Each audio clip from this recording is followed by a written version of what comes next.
I was assigned to clean the toilet on my sister's wedding day because, quote, my makeup wasn't good enough for pictures. So, yeah, that was the moment I knew. Not suspected, not wondered, knew, deep in my bones, that my family didn't see me as one of them. Not really. Not even a little bit. But, let's rewind. This didn't start at the wedding.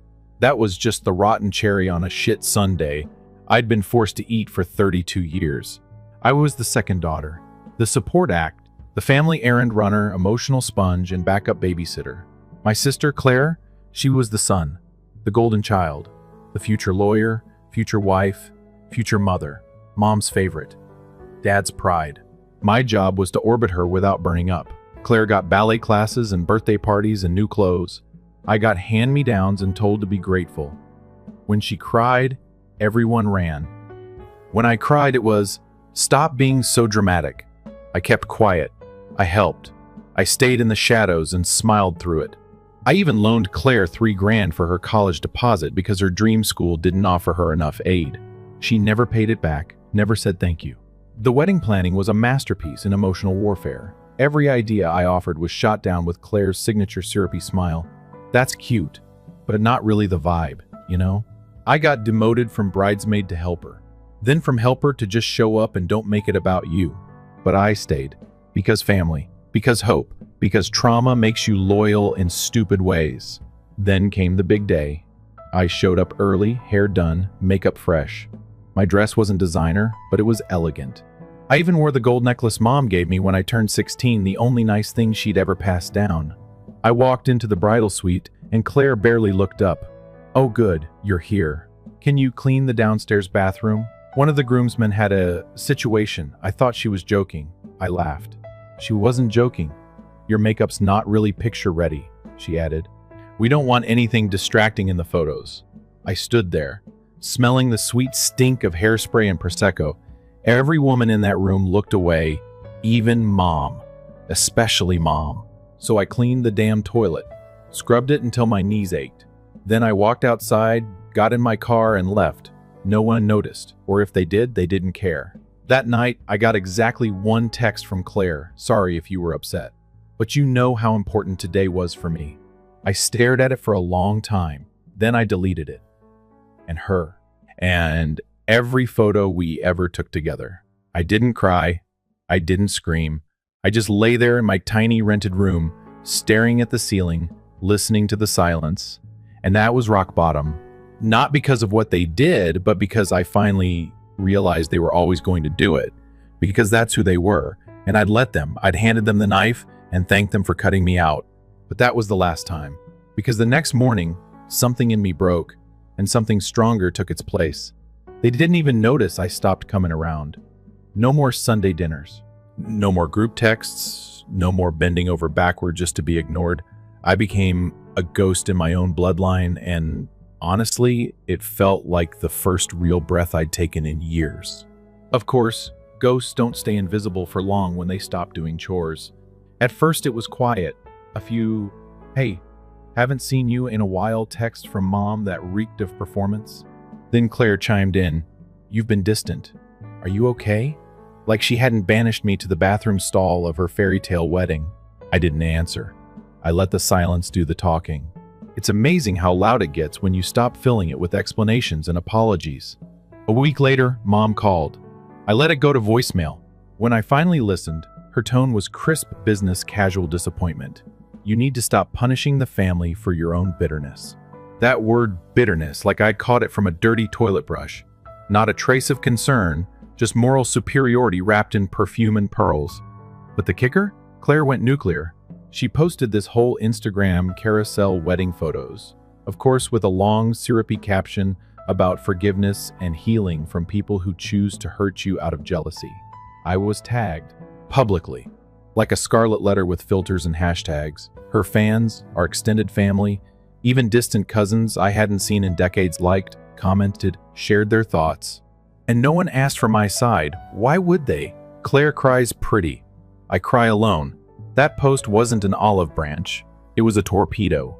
A preemptive strike to frame me as the villain before I even picked up a pen. I spent a week crying, not because it hurt though it did, but because I finally saw the machine for what it was. A family factory that made saints out of manipulators and scapegoats, out of the ones who dared to bleed out loud.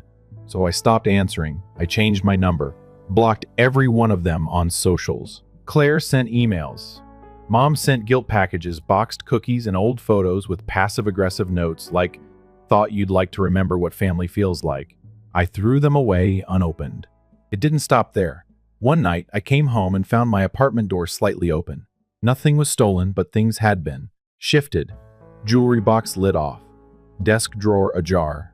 A framed photo of me as a child gone. I changed the locks the next day. When I confronted my landlord, he said my mother had asked to check on me because she was worried. She'd used her fake sweet voice. Said I'd been struggling with mood swings and might be a danger to myself. She weaponized concern. That was the moment I realized I wasn't pulling away. I was being hunted. They didn't want me back. They wanted control. And now that I wasn't crying in the kitchen or funding Claire's fairy tale, I was a problem to be fixed or erased. So I became careful. I scrubbed myself from the internet. New number, new locks, new password on every account. I even opened a new bank account and moved every cent out of the joint savings I'd stupidly opened with Mom years ago for emergencies. Emergency, me waking up. I started therapy. Not the talk it out kind, the trace the trauma, burn the blueprint, and rebuild kind. Every session peeled back layers I hadn't known were there. The chronic people-pleasing. The way I flinched at kindness because I'd only ever known affection as currency. The therapist said something I'll never forget. You weren't born broken. You were trained to believe you had to bleed to be loved. That was the day I decided I didn't need them to love me anymore. But the real turning point came 2 months later, when I got a call from an unknown number. It was from the hotel. The same hotel that hosted Claire's wedding. "Hi," the woman on the phone said. "We just wanted to confirm the direct deposit account for the event director position. We have you listed as the contact person, Director Lane." I nearly dropped the phone. Director of that hotel, Claire's wedding venue, and my new employer, because what Claire didn't know was that while she was tagging me in fake forgiveness posts, I had applied for a corporate events internship at the hotel chain she had glorified as the pinnacle of her perfect day. And after 6 months of work, I was promoted, quietly, strategically. The next wedding season, I'd be calling the shots, and Claire's anniversary was coming up. Let's just say, I had plans. You ever feel something coming before it arrives? Like the air shifts, the room stills, and somewhere deep in your chest, you just know the ground's about to split. That was me, standing in the marble-floored lobby of the Ridgeway Grand, the same place where Claire had once floated down the aisle like a Pinterest ad come to life. Only now, I wore the badge. Director Lane Corporate Events led, and while Claire was busy posting throwbacks with captions like "Best Day of My Life," I was in back-to-back meetings making decisions about her anniversary gala. She didn't know. Not yet, but she was about to. It started when I saw the guest list. Claire had booked a lavish vow renewal for her second anniversary private terrace. String quartet, catering for 120. Mom and Dad were attending, obviously. A few family friends, old sorority girls, even the same damn makeup artist. The one who'd said my skin was too dewy for high-def photos. Guess who wasn't on the list? Me. Of course. But here's where things get delicious. The hotel requires financial documents for large event bookings. And guess whose name was on the payment forms? Not Claire's mine. My name was tied to the financial back end. Because 2 years ago, when I'd helped Claire apply for a wedding loan her credit too low, my name on the cosign, I was told it would be paid off immediately. Spoiler, it wasn't. I hadn't checked it in a while. Ignorance, trauma, life. But now I did. And the moment I pulled the report, $18,472.92. Still outstanding. Accruing interest. Claire had made one payment, then ghosted. She never closed the account. She never told me. She just kept using it for the honeymoon, the dress, the fancy linen rentals. And I'd been unknowingly paying interest while she posted her bliss online like she was sponsored by Karma. So I did what I do best. I got quiet. I called a lawyer, not a flashy one, just a smart, vicious woman named Yvonne, recommended by a friend in my trauma therapy group. Yvonne read everything. Loan docs, emails, texts, bank statements. Her verdict? You've got her by the throat. This isn't just negligence, it's fraud. The real kicker? Claire had listed the loan on her joint taxes with her husband, which meant he might have known, or at least benefited from the write-offs. I sat in that office shaking, not from fear, from rage. The kind of deep, old rage that lives in your muscles. Not just at her, at all of them. Mom, for always picking her. Dad, for going along with it. Me, for believing if I just gave a little more, they'd finally see me. They saw me as a resource, a mule, a wallet. That week, I sent Claire a message. Brief, professional. Hi, Claire. I noticed you're planning an event at Ridgeway. As the current director of events here, I'll be overseeing your file. Also, we need to discuss the outstanding balance on the wedding loan, now reaching over $18. You have until the end of the month to settle. Otherwise, legal proceedings will begin. She didn't respond. She called 8 times. I let them all ring out. She emailed, cried in the subject line, said she was so sorry and didn't realize and thought Mom had taken care of it. Nice try. Then the gaslighting started. Mom texted, "You're being dramatic. It was a gift. You said you wanted to help. Don't ruin your sister's special day again." Again? I wanted to scream, but I didn't.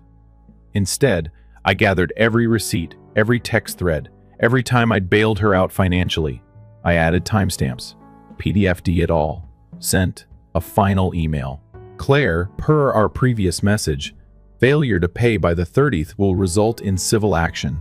I've attached the full breakdown. Additionally, I'll be overseeing your event, but not as a guest, just as the person who now controls your deposit. And unfortunately, policy says unpaid debts disqualify your access to premium spaces. Best, Director Lane, she didn't reply, but I knew she read it, because 3 days later, guess who walked into my office? Mom, wearing pearls and panic. She didn't ask how I was, didn't ask about the loan. She asked, "Why are you doing this to your sister?" I was doing this? I laughed.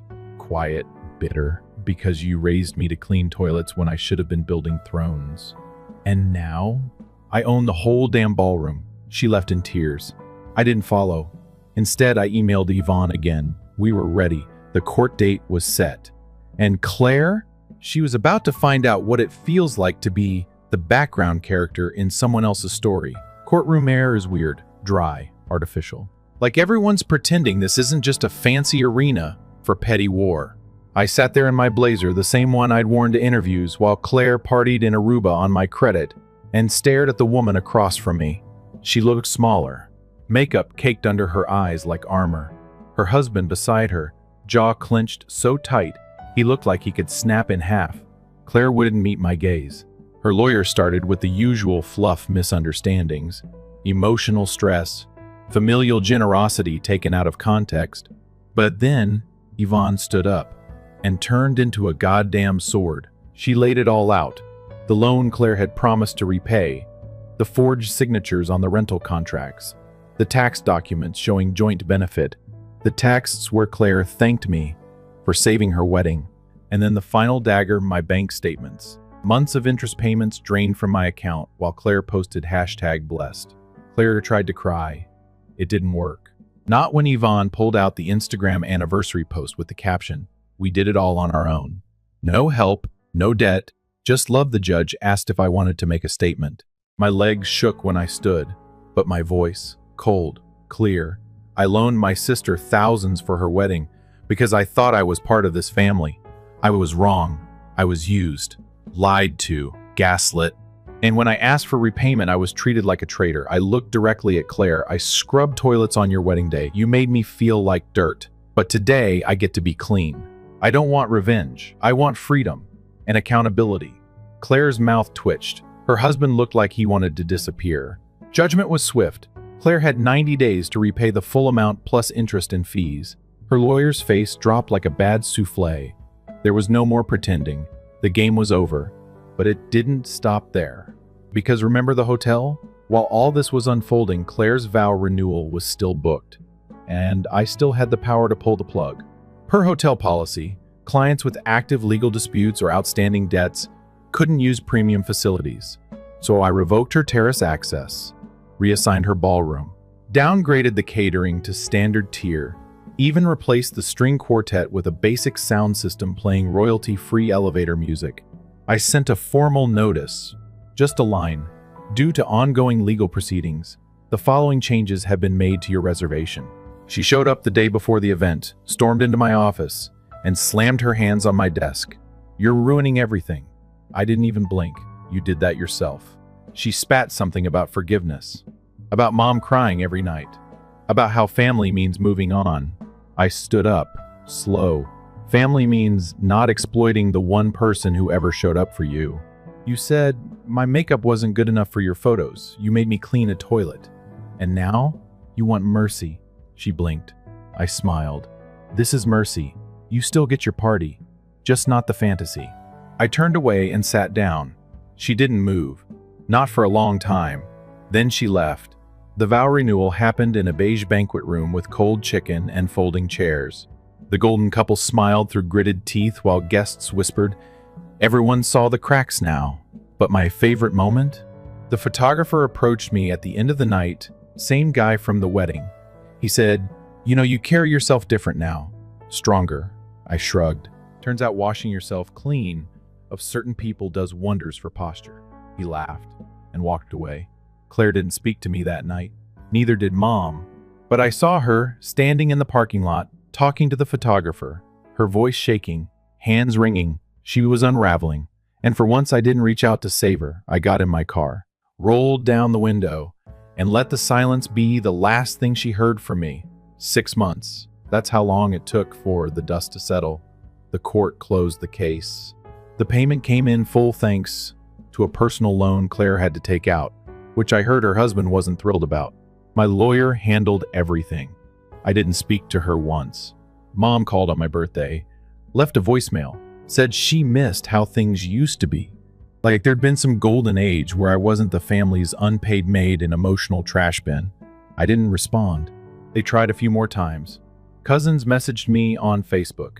An aunt I hadn't heard from since puberty sent a 2-paragraph text about how life's too short for grudges. Claire even sent a card, handwritten, said she was going to therapy, said she realized some things were unfair, said she wanted to talk someday. I put it in a drawer, not out of forgiveness, just peace.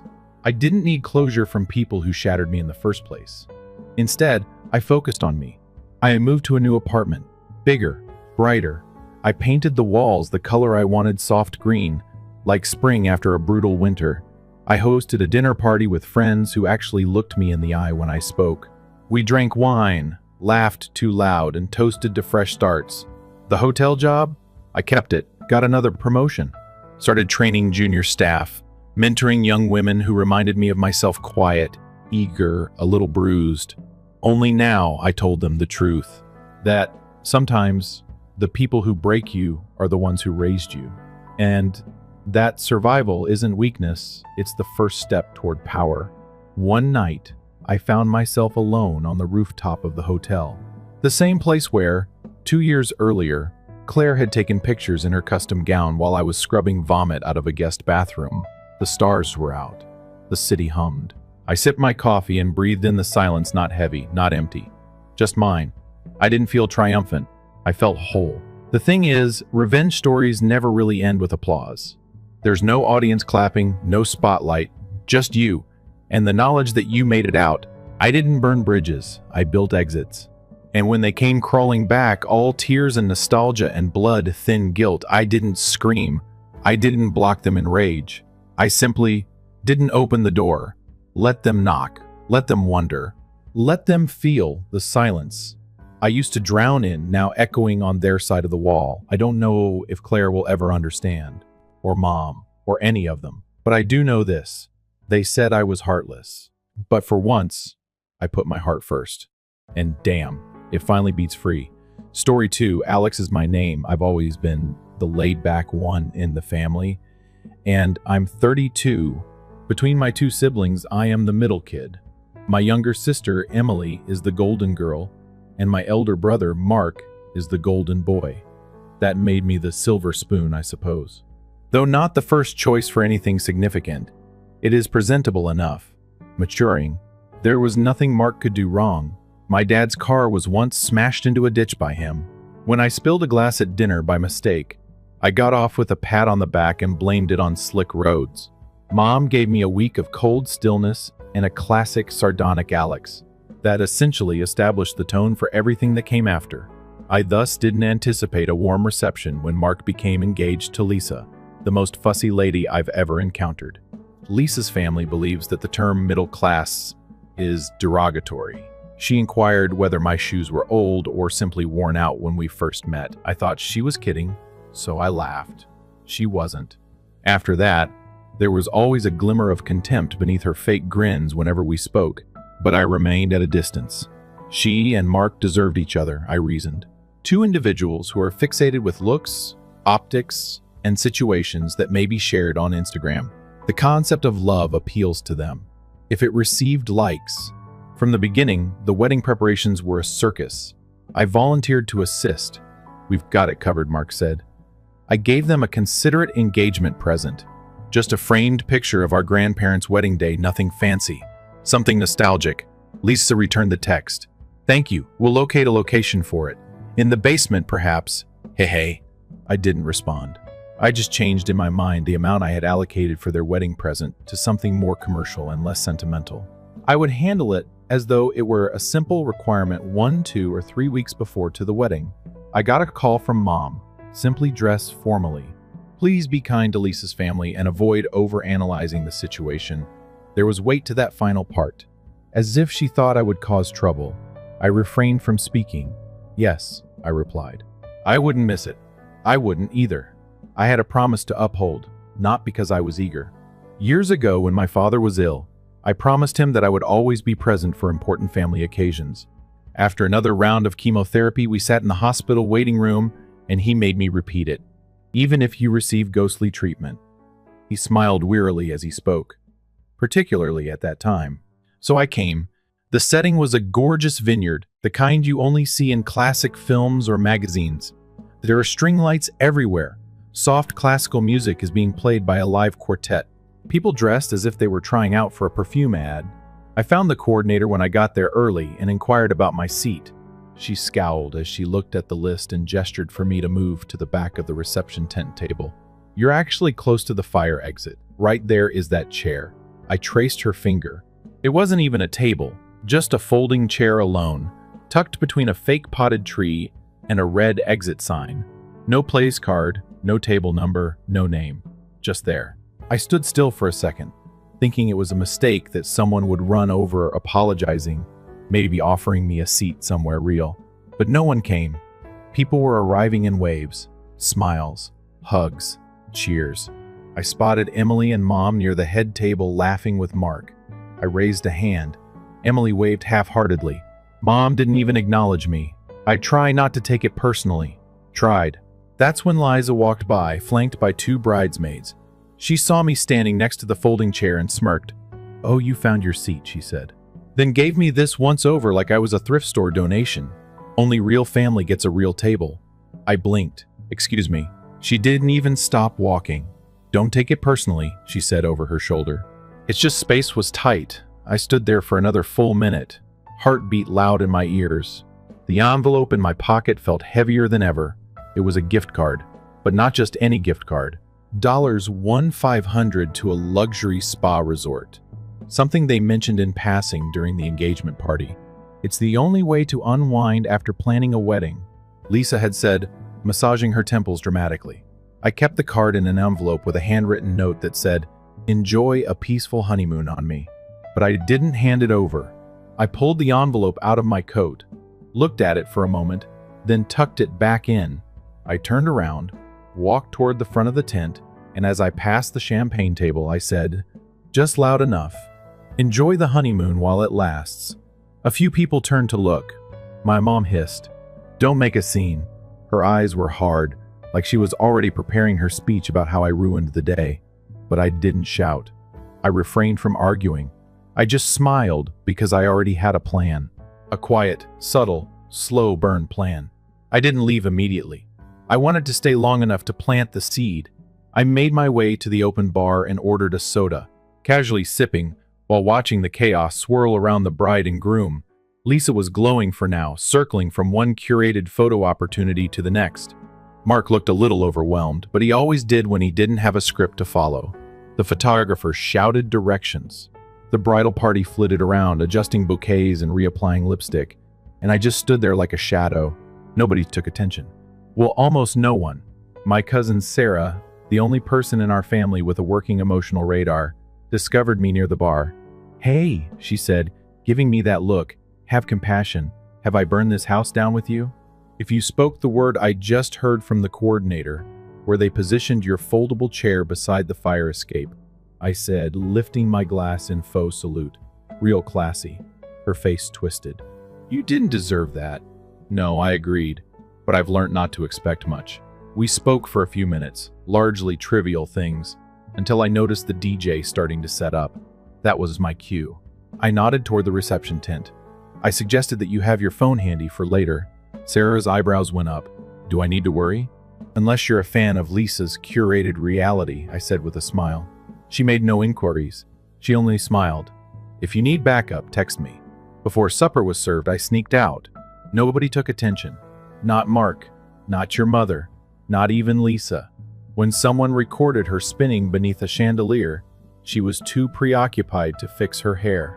I parked my car past a small security booth and a row of food vans along the gravel path. After a minute behind the wheel, I took out my phone and opened the folder I had been working on for the past 3 months. It began with brief screen grabs, primarily text messages from Lisa to the wedding coordinator, reprimanding her for trivial things like using too many beige napkins. Lisa made fun of Mark's mother, our mother, for being uninteresting in a few social media postings from her own Instagram account. I have a copy of the email she unintentionally keyed me on when she intended to disparage the deadweight family, including myself. The true treasure, however, was a voice memo, a brief sour tirade she recorded during her marriage shower, in which she boasted that Mark's money was only her beginning spouse fund and referred to him as a temporary face. As a prank, she had forwarded it to one of her bridesmaids. My ex, who also happened to be tired of Lisa's shenanigans, was friends with the bridesmaid Amanda. That memo, too. Just imagine that it had a date stamp, a clear audio recording, and just enough venom to make even the most ardent wedding attendee cringe. For weeks, I'd been sitting on it, trying to decide what to do with it. I wanted to be the larger person at first. Let Mark do it on his own. Lisa looked at me like I was gum on her shoe, but suddenly the folding chair, the name that was missing, drew my attention, and my own mother, didn't even bat an eye. That's what I decided to do. I sent a burner email with the audio file attached. I made a group message after that. Not all of them, just enough to cause a stir.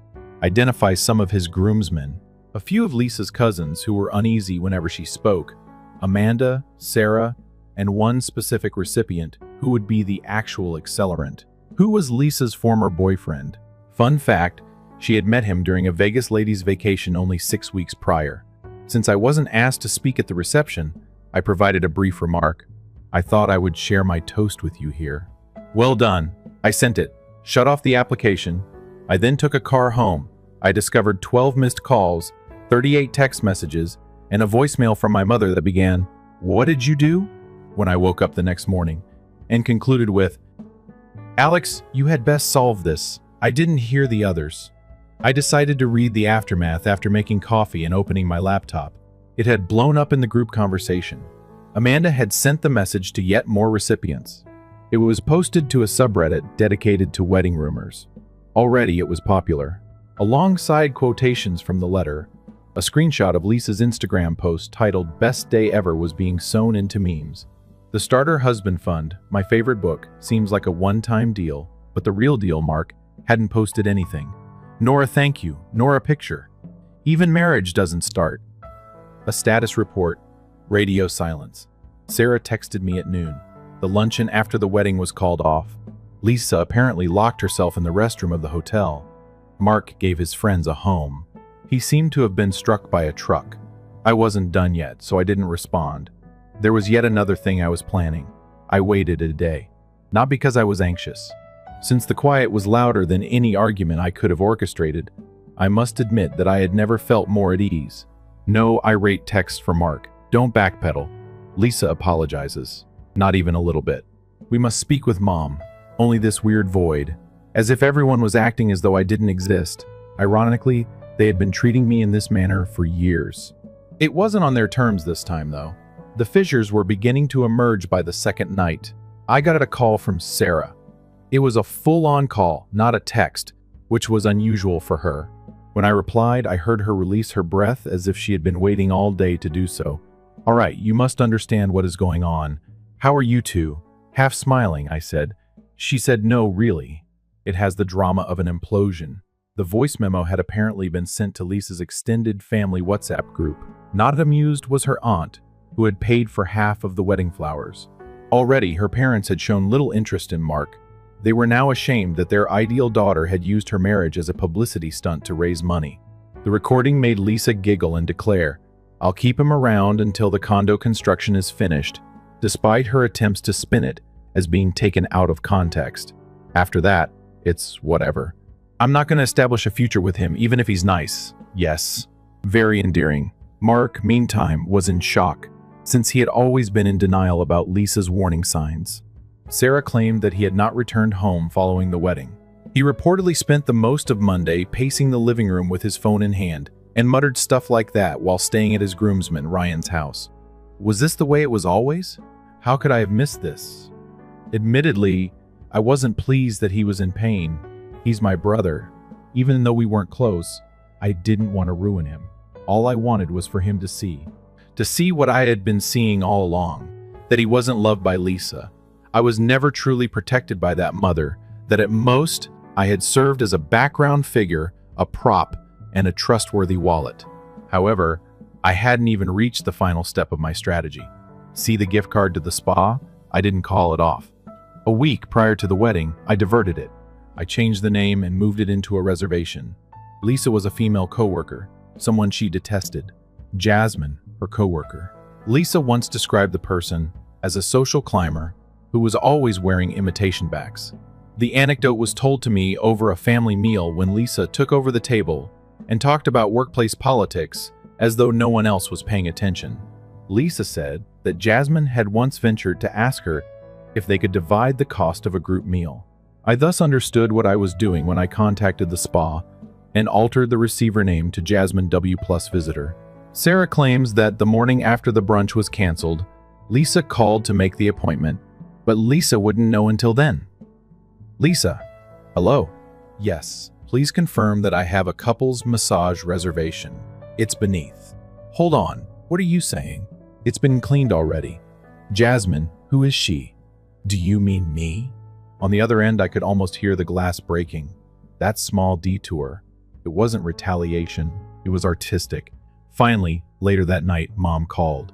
I waited for it to ring twice before answering. She spoke sharply, tight with humiliation. "It was not your place to ruin your brother's wedding in that way." I reclined in my seat. I was not aware that I had been invited. "Alex, don't be smart." I wasn't attempting to be precise. As usual, she let out a sigh when I didn't comply. "You have no idea how difficult it is to keep a family together. I've been told my entire life that I'm not truly a part of it." So I answered in a low voice, "No." She hesitated. Between us, I could hear the static of her quiet. "You created a commotion." At last, she said. "No," I said.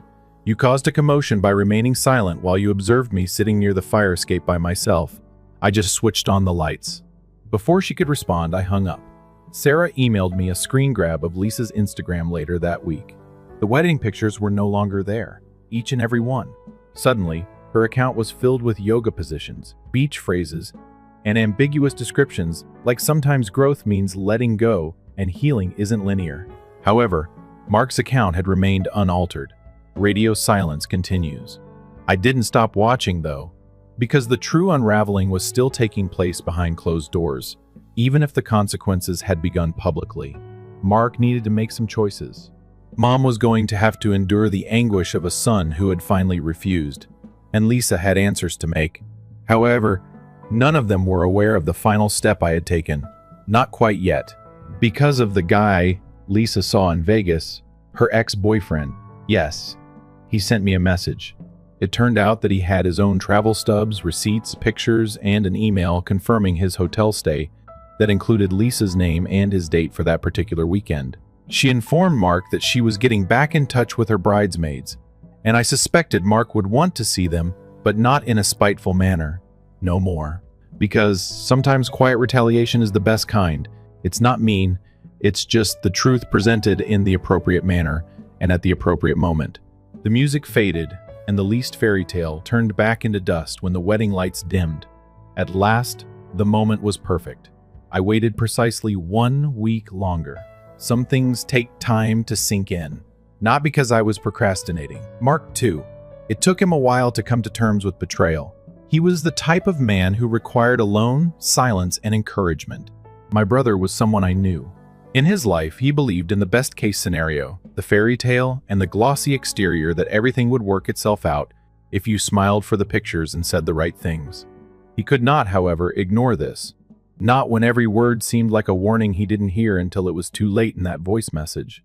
Not when his spouse, who had vowed to love him, was exposed as someone who made fun of him in private, and not when others who observed and supported the delusion eventually ceased maintaining it. On a Thursday morning when it rained, I got an SMS from Mark.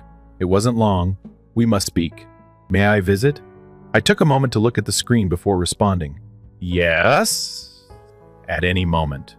He arrived looking like a man who had ran a marathon without ever realizing he had begun one, with a crumpled hoodie that didn't fit the polished, well-groomed version of himself, and bags under his eyes that made him appear pale, like a prize Lisa used to shine. Without saying anything and without taking off his shoes, he entered my flat, failed to set. He dripped as he stood there. "I had no idea." Silently, he said. "I am aware that he got caught slinking out after rubbing the back of his neck like he used to do when we were youngsters. It's not a justification. I had no desire to find out." I gave a nod. "That's how you continued to live." He took a seat on my couch's edge as if it might vanish beneath him. I gave the entire recording 5 listens. I then reviewed some of the things you sent throughout the years and went over our messages. Things I dismissed. After pausing, he turned to face me. "The only person who ever told the truth was you." I took a while to reply, not because I was at a loss for words, but rather because those words finally carried weight. My brother saw me for the first time in perhaps 10 years. As a person, not as a stand-in or a visitor in his ideal existence. He neglected to fight for his sibling. She said that I made her feel ashamed, and he mumbled that she only went through with the wedding because she didn't want to start over, and that I wasn't ambitious enough to match her image. It wasn't humorous when he laughed. Before we even said "I do," she stated all of that. He remarked, "Am I really that blind?" after being silent. I rested my elbows on my knees and leaned forward. "Mark, you weren't blind. All you were afraid of was what you might see." After sitting there for a while, he glanced up at last. I gave a lawyer a call. I arched an eyebrow. She was intelligent. He went on. She created various shared accounts, but did not put her name on my condo. I was informed by one of her bridesmaids that she intended to gradually deplete it over several months. They were frozen for me. An annulment is being prepared by lawyers. I blinked so quickly. He grinned glumly. It turns out that having a marriage that is almost legal makes things easier, and there is ample evidence of fraud. A pause occurred. Then he posed the unexpected inquiry. "Why did you put off taking action for so long?" "I wanted you to find it out on your own," so I stared him in the eye. Slowly, he nodded. "You didn't wait forever, though." "No," I said, "because you eventually went too far. Or perhaps she did. Mom might have. I'm not sure. I just know that I had been giving bits of myself to people who wouldn't even grant me a place at the table, until something broke as I sat down in that folding chair near the fire escape. I could see the embarrassment seeping into Mark's face as he winced. His voice cracked as he continued, "I'm sorry, Alex, for that, for everything, for allowing her to mistreat you, for allowing me to treat you in that manner. Since it wasn't, I didn't say it was all right. However, I did express my gratitude, and it was plenty for us." For a time, we sat in quiet. The rain seemed to have something to say, but it was unable to find the right words. After a while, Mark rose up and used his sleeve to wipe his face. He informed her that she would be leaving the flat tomorrow. Didn't resist at all. I just asked if she could keep the coffee maker. I chuckled. "Permit her." If she wants to start anew with only her pride and Instagram quips, she's going to need as much coffee as she can get. That gave him a genuine smile. He turned at the door before leaving. I don't believe I ever said to you how much your father trusted you. I arched an eyebrow. Once Mark went on, he informed me that you would be the one to keep this family honest if something were to happen to him. The knot in my throat was swallowed. Sadly, nobody paid attention. We're listening now, I said. Mark answered. I let out a long sigh as the door closed behind him, not because I was relieved, precisely, but because I had finally received recognition for the years I had spent being ignored, brushed aside, and treated like furniture at my own family's gatherings. Not rectified, not reversed, but observed. Mom gave me another call 3 days later. She didn't reprimand me this time. She didn't stand up for Lisa. I wasn't even asked to apologize by her. She invited me to join her for supper. Only the two of us. I nearly declined, but I had a gut feeling that this wasn't about duty. Smoothing things out for show wasn't the goal. Perhaps it was her way of acknowledging how much she had neglected the boy who always showed up while never demanding attention. I said yes, to establish new conditions at dinner, not to make amends. She didn't mention the voice memo, Lisa, or the wedding. I'm sorry I didn't notice, she said. I responded, I noticed you didn't, after giving her a long look. She then gave a nod. Something better was about to begin. 2 weeks later, Mark sought for annulment. Lisa did not argue. The social media backlash was spectacular. A wedding highlight reel that unexpectedly disappeared, cryptic messages, and removed comments.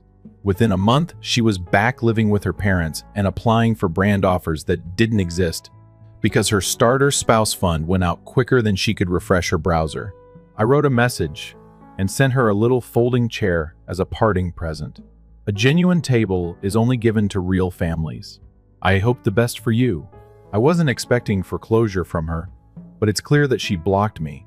A peaceful Sunday breakfast served as the resolution. Mark, Sarah, and I alone in a downtown cafe. We caught up on life, joked over the voice memo, and most importantly, talked like true equals. Similar to family, one that can see you, not beside the fire escape, but the sort that saves you a seat. I finally felt like I belonged in the middle when I sat there this time. Story 3, Eli is my name. I am 33 years old, and I have always been the type of man that remembers birthdays, brings a present, and offers to assist with cleanup, even if I didn't cause the mess. That has never been easy with my family. The black sheep isn't me. That's right, it's more like the invisible one.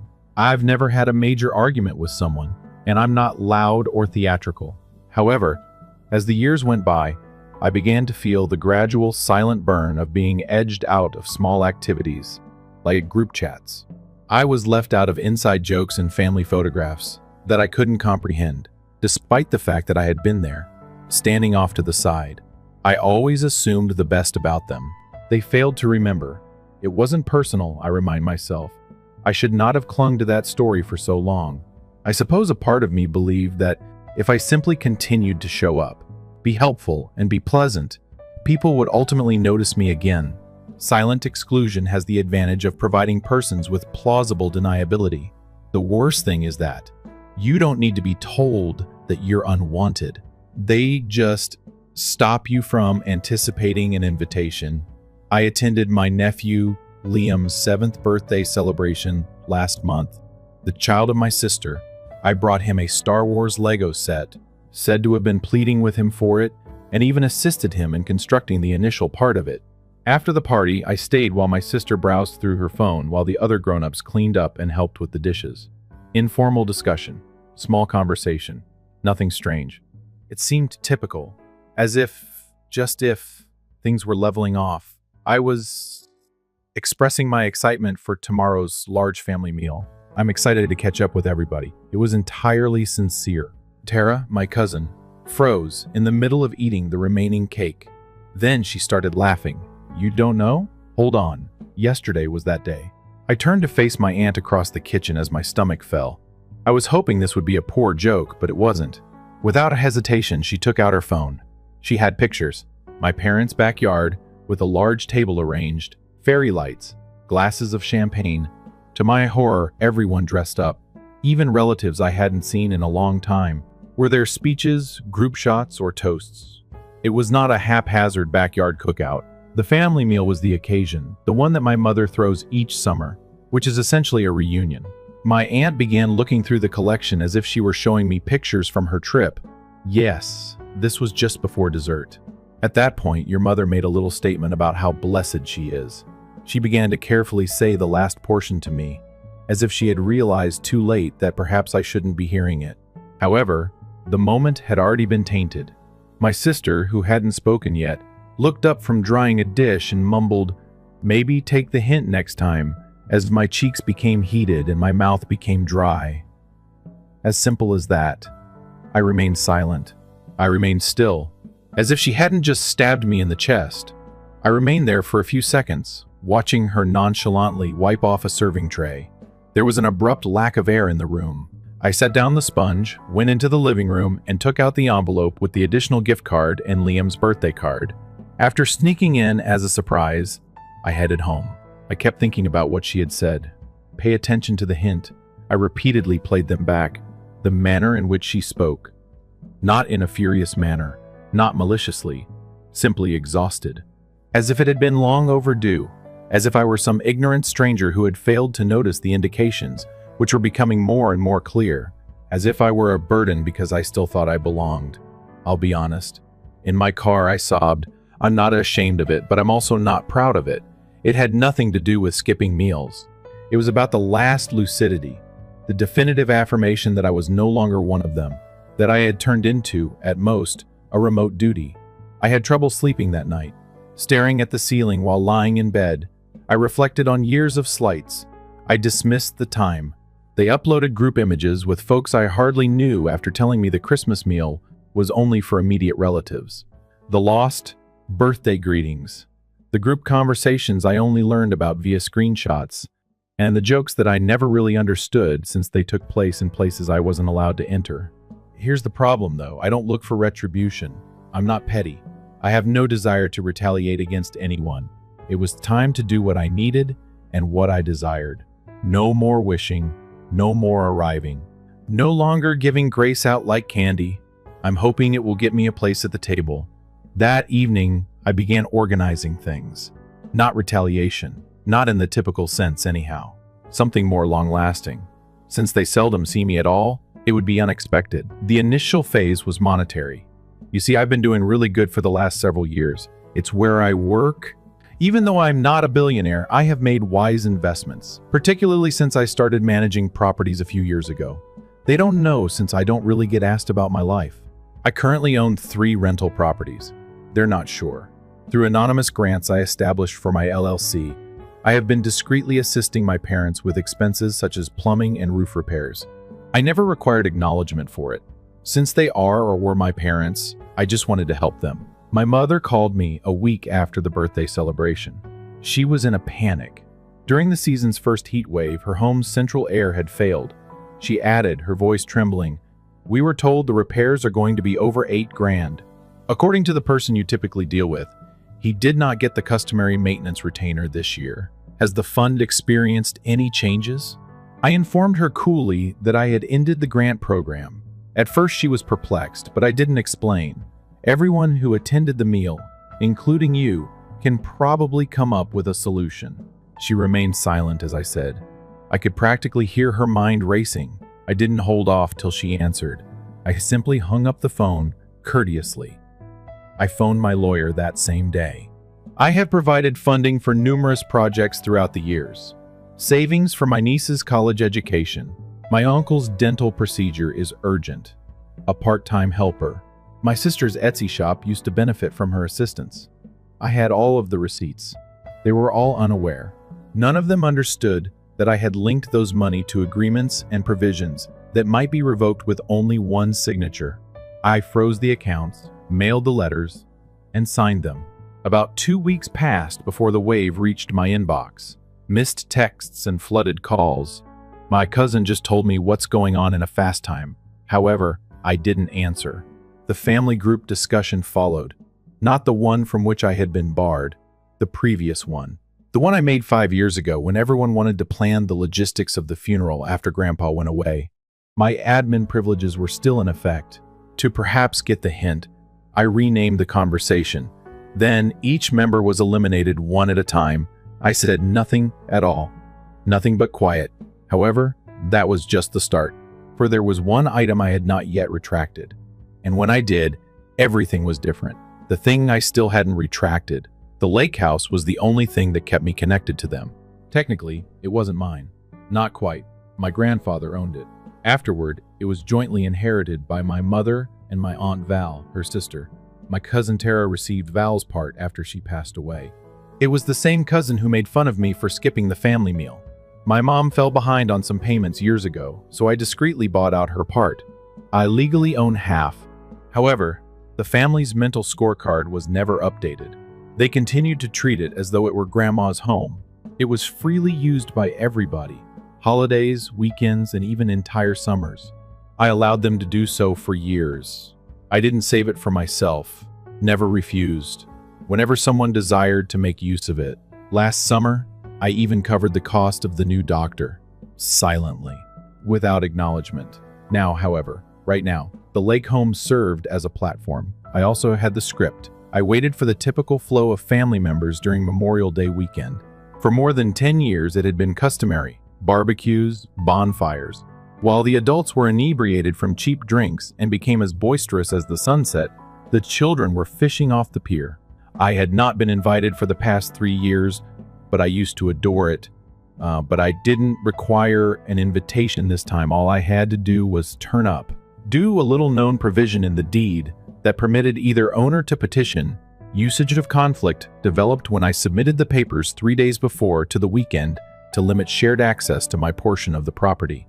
It was sealed by my attorney. They were able to utilize the house without my interference. To do so, I just needed a co-owner agreement. Of course, Tara hadn't been listening to any of the legal correspondence about me being kind. Eli. I arrived early on Friday morning, unlocked the home, and parked my pickup sideways in the driveway to prevent anyone from following me. I waited after that. It took very little time. 3 automobiles pulled up at noon. My mother, my sister Tara, as well as the children and spouses. Before they noticed me, they were giggling. Tara was the first to go. "Are you present?" Her voice was strained as she said. I grinned. "It's Memorial Day. I hoped the lake would be enjoyable." She approached me directly. Crossed arms. "We're going to stay for the weekend, though." "Mom can have the master," I informed her. "That will be a challenge." "Not unkindly," I said. "For co-owner review, the residence is locked. If you had checked your mail, you would have noticed the message." Bewildered, she blinked. "What? Take note?" Already agitated, my sister added her voice. "Don't be theatrical, Eli. We have been visiting this place for ages, simply because one meal did not invite you." I extended a hand. "Be calm. There were many dinners. And it had nothing to do with the meal.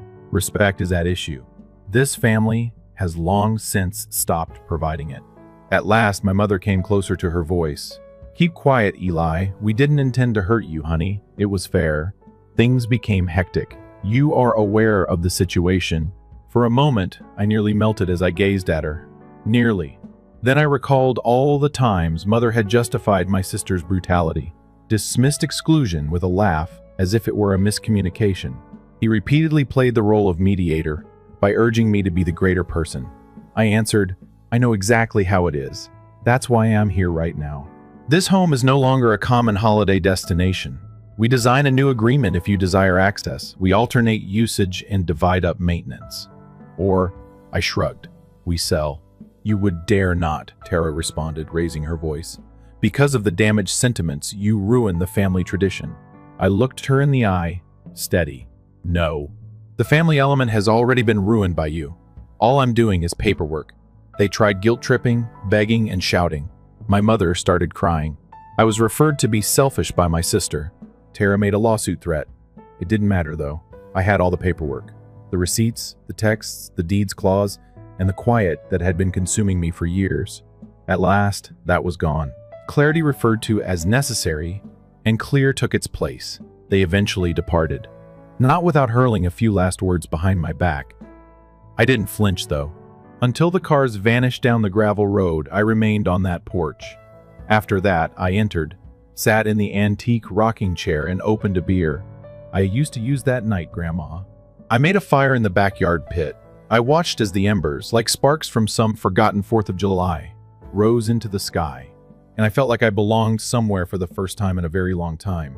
However, I wasn't finished, so the last part arrived the following morning. I needed to send something else. They would discover that the actual repercussions had not yet begun when they opened it. The only sound I heard when I woke up the following morning was that of birds. There are no children yelling on the dock, no loud Bluetooth speakers coming from outside, no odor of my sister's overcooked bacon, which she always had. Nothing but silence. It was so serene it was almost uncanny. I also enjoyed it. I made a cup of coffee for myself. I watched the early mist curl off the surface like steam from a boiling secret as I made my way barefoot down to the water. I wasn't depressed, but I had a lot on my mind. Simply concentrate. Finished. It had been a line in the sand the previous evening. Now, however, it was time to set it in stone. I dropped off a thick manila envelope addressed to my family lawyer at the local post office before heading out for the city. The last puzzle piece was inside. I formally decided to sell my half of the lake house to a buyer, not just anybody. I had previously screened an out-of-state private couple.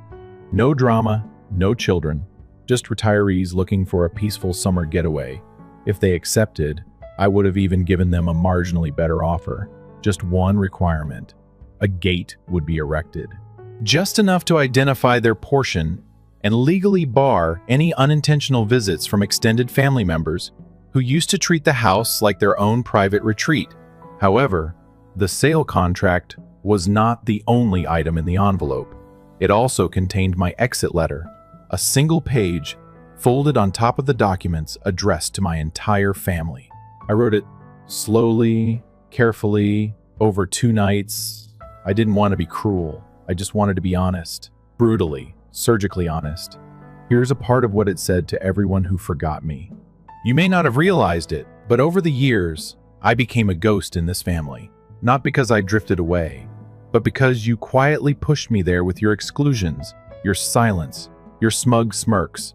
When I'd show up still believing I mattered, I was the helper, the giver, the quiet one. That extra at the table, I never asked for much, just a chair and a little kindness. But your message has been clear. I'm not family. I'm a resource, a wallet, an afterthought, a punchline. So now I'm taking the hint. You won't have to forget to invite me anymore. You won't have to roll your eyes when I show up, or whisper in the kitchen when I leave the room. I'm done with all of it. I'm not angry. I'm not vengeful. I'm simply done. This house. It was the last place where I still felt tethered to any kind of belonging. And now I've let it go. The purchasers are nice. They'll take care of it. And don't worry, they won't tolerate unwelcome guests. Not even on holidays. Consider this letter your formal notice. I'm no longer accessible for guilt, gaslighting, or group talks. I wish you all well. Truly. But from now on, my peace comes first. Eli. 3 days later, my phone buzzed incessantly. Missed calls, voicemails, a rush of texts that escalated from bewildered to fear to enraged in the course of hours. My sister, who hadn't uttered a kind word to me in over a year, suddenly had a lot to say.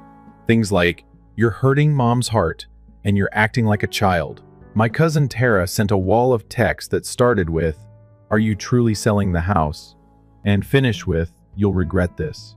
However, it was my mother's that truly remained with me. There was only one phrase. "Why are you treating us like this?" I spent a lot of time looking at that message. I nearly answered. Even a few distinct items were typed by myself. Some are mild, some are harsh. One version simply stated, "Because you allowed them to." But because she was already aware, I erased everything. The deal closed a week later. The new proprietors assumed control. The family attempted to stop it, but I had majority rights on the deed because of a little-known clause I had activated through my LLC, and Tara hadn't paid her portion of the maintenance taxes. They were unable to stop it, emotionally, monetarily, and legally. It was finished. Summer came and went. They rented a lake in the end, Airbnb, 2 towns away. On my cousin's Instagram, I came upon the pictures. Another document. The energy of acting as though nothing had changed except that it had is the same for grins. They once phoned me behind my back on a hot mic during a group Zoom that I wasn't supposed to hear, so the next time they needed a favor, there wouldn't be Eli to call, no quiet supporter to take over, and no pocketbook with feelings. And I was creating something better as they frantically tried to adapt, a life without invisibility. A new group of friends who never once forced me to beg for a place at the table, but who saw me, valued me, and laughed with me. Retaliation wasn't the point. It has to do with releasing. Don't get me wrong though, there was still another twist. Because an intriguing event occurred at work 2 months after the property transaction was completed. My organization started a new mentoring program, a sponsored effort that encouraged candidates from all around the area to get project management and training. It was made for those who wanted to start again. Indeed, who submitted an application? Tara. She was unaware that the application would end up on my desk, and she was even less prepared for the little message I included with her letter of rejection. Only 6 words. Next time, perhaps follow the hint. It was calmer than I had anticipated in the next weeks. No more messages or phone calls. It seemed as though the silence had now been reciprocal after years of quiet dismissals. I also didn't feel compelled to change it for once. I ceased to follow them on social media. I unsubscribed from the remaining family email threads. I could still clearly remember my phone, more so than I had in years. However, peace is not always simple to achieve.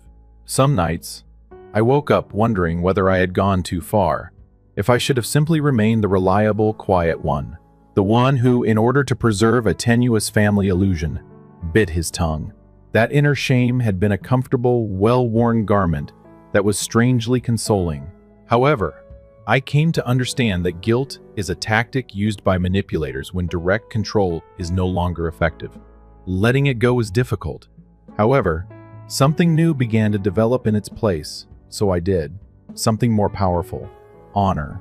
A feeling of limits. I had a peculiar but pleasant sense of pride in having, for the first time, chosen myself above others who repeatedly shown that they would not have picked me. Improve your workouts as well. I received a promotion. It turns out that your brain has more space to flourish when you are not continuously exhausted by harmful familial relationships. After years of delaying my journey to Kyoto, one finally made it. Went alone. Spent 2 weeks drinking matches on peaceful balconies while meandering through bamboo jungles. I didn't post about it or make the public aware of it. I simply lived it to the fullest in solitude, and for me, Thanksgiving was when the last thread came loose. It was traditionally held in my parents' house, with a large production that included recipes taken from Grandma's old notebooks. I was the target of my dad's dry turkey, and the customary debates about who should seat closest to the fireplace. Naturally, if I were invited, I would typically be seated on the foldable chair by the entrance or at the far end of the children's table. When I stopped going a few years ago, nobody really noticed. However, this year was different. Someone knocked on my door that morning. My dad was the one. It had been over a year since I last saw him. He appeared somewhat thinner and older. His jet black hair had turned grayer than I had recalled. He held a platter covered in foil. He had bloodshot eyes. I don't believe it was from sobbing. It's the type of sluggish, drawn-out process that occurs when a guy is eventually forced to sit with his decisions. "May I enter?" he inquired. I didn't respond. I simply moved out of the way. He set the food down and took a seat at my kitchen table. "Didn't you offer it?" Didn't provide an explanation.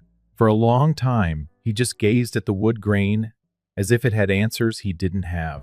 At last, he continued, "Your mother is not doing well." I gave a nod.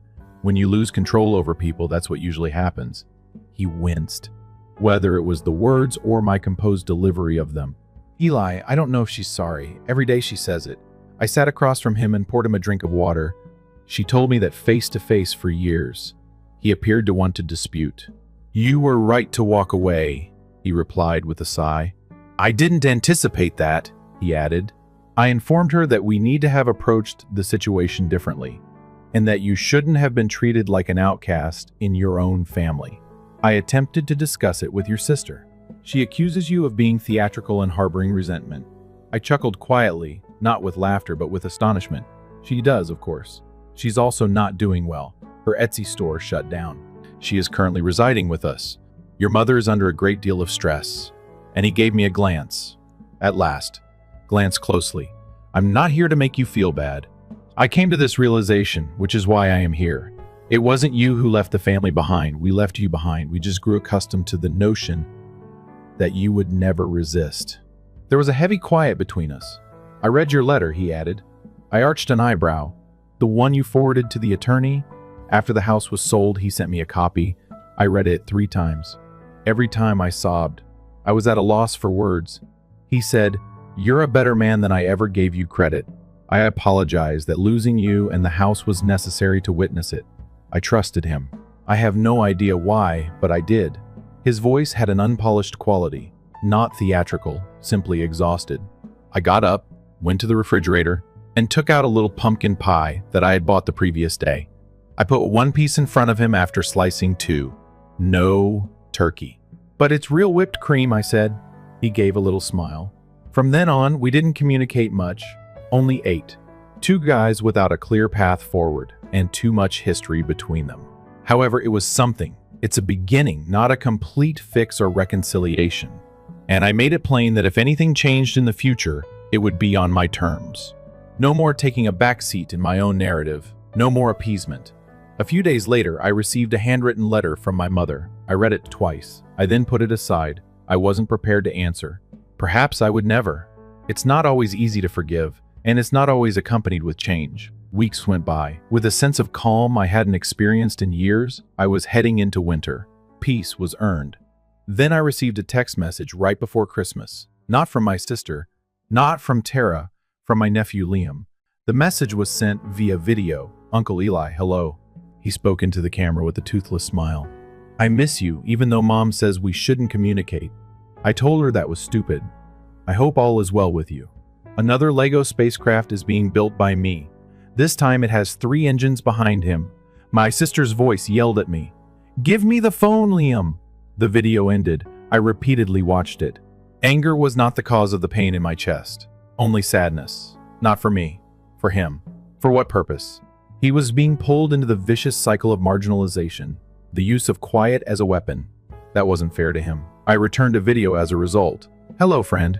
Grinning, I said, "That spacecraft sounds fantastic. It's perhaps the galaxy's fastest. I also miss you. I'm also always available, regardless of what others may say. All right?" Since I meant it, it didn't matter that I never heard back. Hurting them was never the main goal of the retaliation. Stopping the harm they inflicted on me by erecting barriers was the goal. To protect, not to punish. And perhaps just possibly someone in the following generation won't experience feelings of invisibility as they grow up. Perhaps they will discover saying no, setting boundaries, and leaving individuals who only show you affection when it's convenient are all okay. For my part, I'm doing well. I purchased a new property. A big front porch, a genuine fireplace, and a smaller, cozier space. I make dinners that aren't actually terrible and throw gaming evenings for my buddies. I'm laughing more, get a better night's sleep. Additionally, when old pictures of me standing off to the side at family events appear on my phone, I half smile and half hope I can swipe past them. Not because I have resentment, since I am free.